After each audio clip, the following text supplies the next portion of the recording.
Hi everyone, we're here again in my YouTube channel and we're doing another episode. This time, we're working with Jello. Hi Jello, tell me what is your hair problem? Hi Sir Jing! Ano po kayo pwede nyo mabigay na tip sa ganitong kahabang buhok? May hair problem po talaga ako. Like, kahit nagsashampoo ako, usually nagkakaroon ako ng dandruff. Ano po kaya yung mga maa-advise nyo sa akin?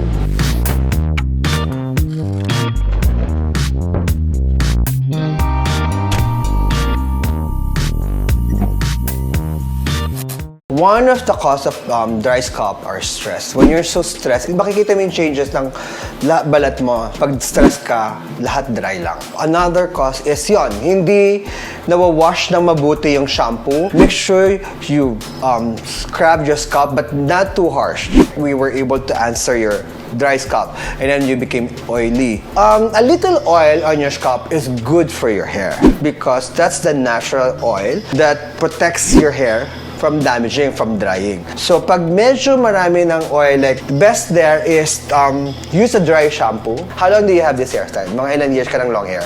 Last year lang.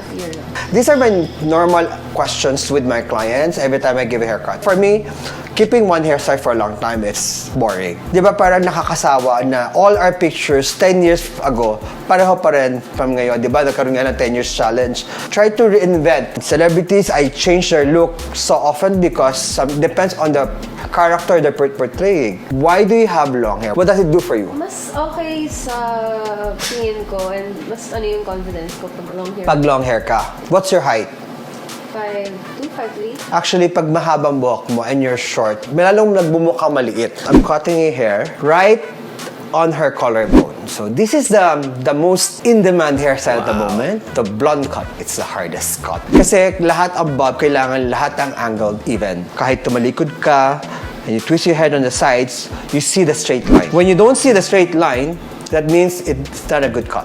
For the stylist, when doing a cut, always make sure that you part the section in the middle. It's because you want your clients to be able to switch their part from left to right. Kahit saan mo siyang angle tignan, pantay siya. That's why it's called blunt. Here's another problem for the clients now who gets a haircut.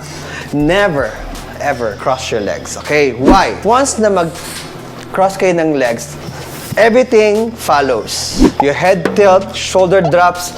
So definitely yan, pag ginupit lang kayo na cross legs kayo, hindi pantay yan. So stop using your phone when getting a haircut. Focus. I won't be surprised mababatukan kayo ng hairstylist without you knowing. So I already created my guideline. And before you move to your next section, is to make sure everything is even for your guideline. You mentioned earlier, Jella, diba, you change your shampoo all the time. Her problem is her scalp gets so dry. The solution there is not the shampoo. I would suggest that you go see a dermatologist to have your scalp checked. But if you think naman ang hair nyo masyadong oily, you should use a clarifying shampoo. Clarifying shampoo is to remove all the excess products, oil from your hair. So I'm in my last section. Actually, mas technical ang men's cutting. Nagpagupit ka, nakita mo hindi pantay ang buhok. Makita mo na yan, hindi balance yung buhok mo eh. Unlike babae, nako-cover pa eh. Nagdadaya mo pa siya. Like with this length, kung hindi siya pantay-pantay, kulutin niya lang yan eh. You already covered the imperfections of your cut. So mas sa akin it's mas mahirap pa rin gumupit ng lalaki. So moving on the side, wanna make sure her head is straight so I can follow my guideline from the back. Guys, if you have any hair problems, hair dilemma, questions, you just have to make comments, let us know. Hopefully we can help everyone's problem with their hair. It's free of charge. Pag pumunta kayo sa salon ka, may charge na yan. No, but we do have consultation in the salon, so you can visit all our salons. One in Greenbelt, we have in Upton Parade, we have in Bellevue Hotel in Alabang, we have in B Hotel in Quezon City in Scott Ralios, we have in Promenade Mall in Green Hills.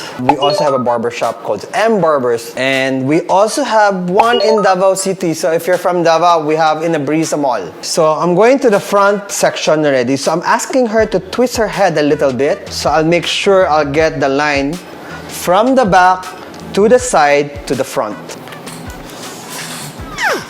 Yan. Yan yung mga ganito.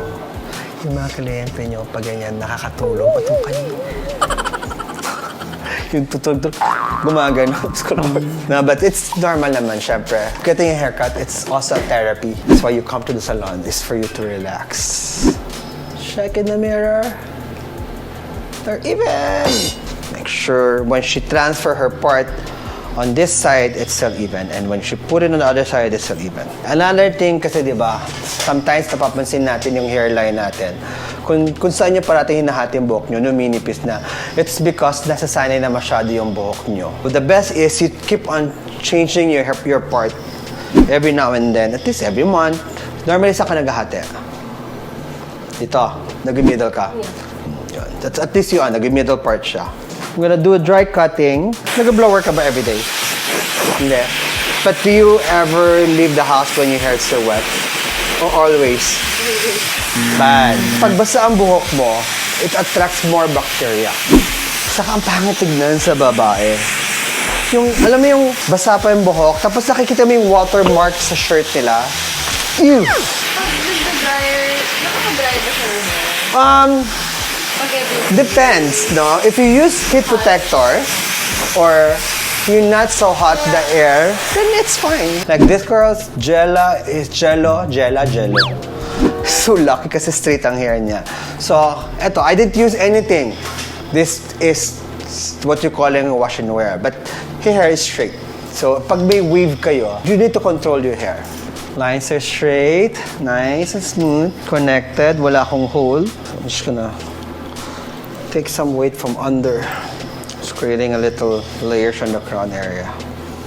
Just to give a little lift because her top is so flat.